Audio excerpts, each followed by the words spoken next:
we're joined by Miles Kane. Very, very happy to have him. Thanks for coming here, Miles. Thank you for having me, man. Thank you. How are you today? I'm good, mate. Yeah, it's been a while since I've been in Ireland, so I'm excited to play. Tonight. Did you just arrived in this morning, give right? you a lap dance before we start. Yeah. Sorry, mate. You just arrived in this morning, that's here, right? So Yeah. we're playing at 7 o'clock, so it should be cool. Perfect. And how has your festival season been this summer? Yeah, it's been amazing. Last year and a half, we've been on tour with this record, and it's been the best time ever, man. So I'm enjoying life and enjoying these tunes, and everything's feeling very exciting, Yeah. Do you still enjoy them as much as you want? I mean, you've been in this business for a long time. Do you still enjoy doing the festival season as much as you love? More so than ever. I think the older I get, the more comfortable I feel in myself, and the more I enjoy the gigs and just everything about it, Yeah. And are you just a performer, or are you a partier as well? Whenever you go to a festival, or whenever you're there, are you there for good? Yeah, a bit of both, man. Right. Yeah. You know what I mean? I mean, if you're here, sometimes, you know what I mean? There's no point in just being a square about it, Yeah. You may as well enjoy it as well. It's all cool. Yeah. You said when we were outside this there. mic stands just doing me head, didn't Yeah. it? Sorry. You were talking outside there. This is your first time performing in Ireland for about 3 years. Yeah, it's been a long time. We haven't really come over here. Last time we were here was with the Puppets about 3 years ago. Yeah. And then before that was a couple of years ago solo. So it's good to be back, and I wanna rock it tonight. Yeah. And we'll be playing a great rock and roll set, and just go out there and smash it and see what happens. Great. Do you have? I'm gonna rack your brains here, but do you have good memories of playing in Ireland in the past? Yeah. Yeah, man. Yeah, so I don't understand why we haven't been more, to be honest, because it's always been rocking. So hopefully this will get us back to a regular coming over when we tour. Yeah. That's the plan, I think. Yeah. You had a memorable performance with Paul Weller earlier in the summer. What was that? What was that again? The Carlisle Castle one. Oh, the castle. Yeah. Yeah, in Cardiff. Yeah. Or Cardiff. Sorry. Yeah. Yeah. Cardiff, yeah. How what was that like? Yeah, mega. Yeah, Paul's he's had my back since day one, and we met when I was pretty young, and he's always sort of been there as a,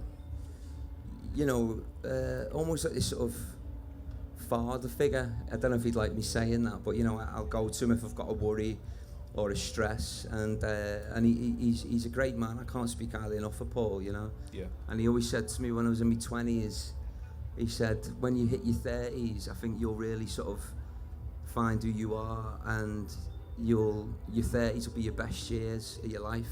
I'm 33 now, and I think it's true that I think once you hit your 30s, I think in anything that you do, you're sort of comfortable in who you are, and you sort of, I don't know if it's just because you get older, you give less of a fuck as well, you know what I mean? And you can sort of follow that gut instinct, and it's a nice feeling to have, creatively, and just being a person. Yeah.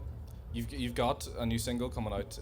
This is the perfect time to get you. You've got a new single coming out on Thursday. Is that right? Yeah, we've got this new tune that's. I think it'll maybe on this next album that I'm working on, but it's called "Blame It on the Summertime," and it's a real great sort of summery tune that I'm very proud of. Really, I reckon it's the best song we've done, and that's going to come out this week, and we're going to play it tonight for the first time. And excellent. It's been a creative time. Yeah.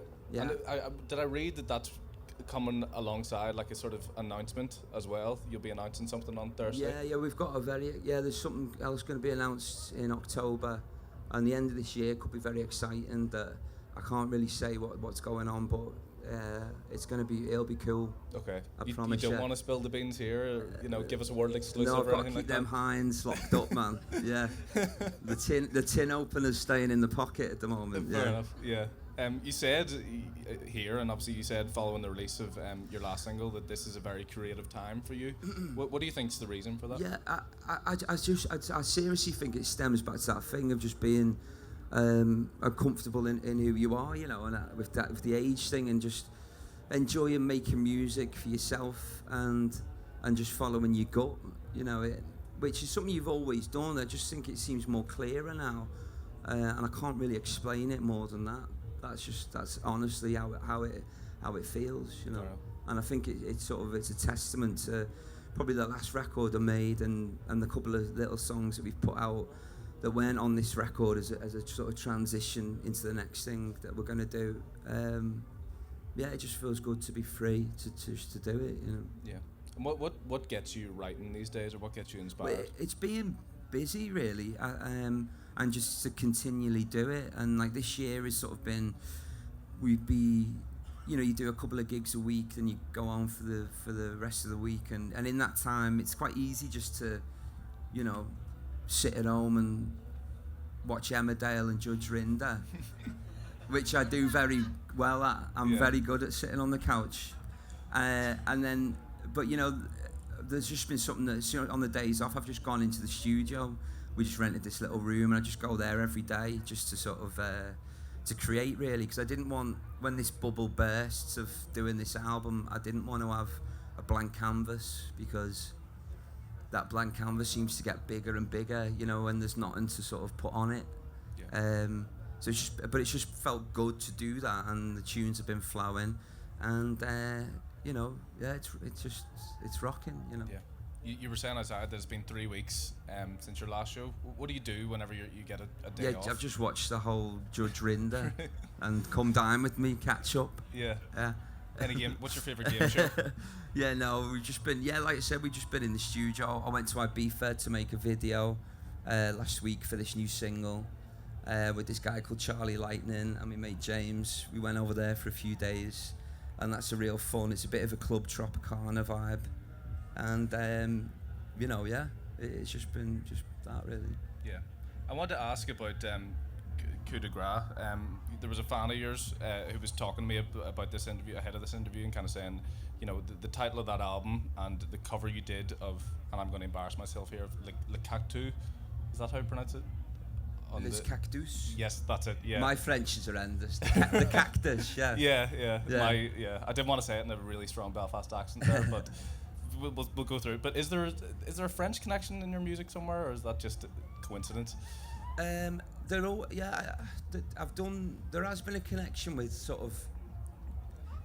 I think it comes from that French singer Jacques Dutronc. I did a cover of one of his songs called "The Responsible" many years ago, and there's just something about that sort of stylish, sexy French thing that I do really enjoy visually and to listen to. And that's always had a big influence on me. And not to name drop, but when I first met Weller, it was when we were it was about 10 years ago, and we were both doing this radio thing, and I'd never met him, but I knew he'd be there, and he came over, and he had this book on 60s fashion, like a coffee table book, and it had this Jacques Dutronc guy in it, and he had this suit on.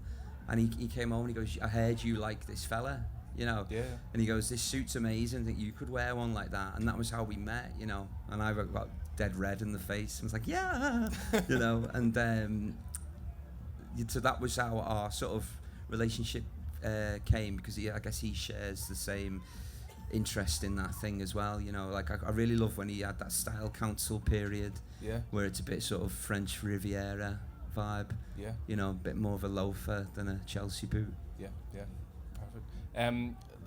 Lana Del Rey has her new album out today, which is how I'm going to shoehorn in a question about the work you did with her on the last album. How did that kind of come about? Yeah, she's we wrote quite a few tunes together, me and Lana, and we wrote a tune on my record called Loaded, and again it just stemmed from, we'd met a few times, and I bumped into her at Jamie T's gig. And she was like, what are you up to this week? And we were like, we're going to be writing in ours. And she said, I'd love to do that. I'd love to hear that. And then we were like, cool. So she took on my number and then called us the next day and came over and just started writing this chorus on a song called Loaded at that time. And there was loads of songs that got written as well at that point. So, one day I think they'll all see the light of day as a thing. Yeah. Do you think that? Do you have plans for that, or is that? There's no plans at the moment, but I think it'd be cool to do. Yeah.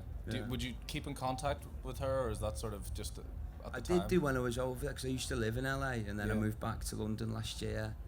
Not so much at the moment now, but she's cool, man. You know? Yeah. You didn't get the call up to work on her album or anything like that? No, I didn't. No. Yeah. Who like have you been working on for these new songs, and was there any sort of geniuses pulling the strings in the background?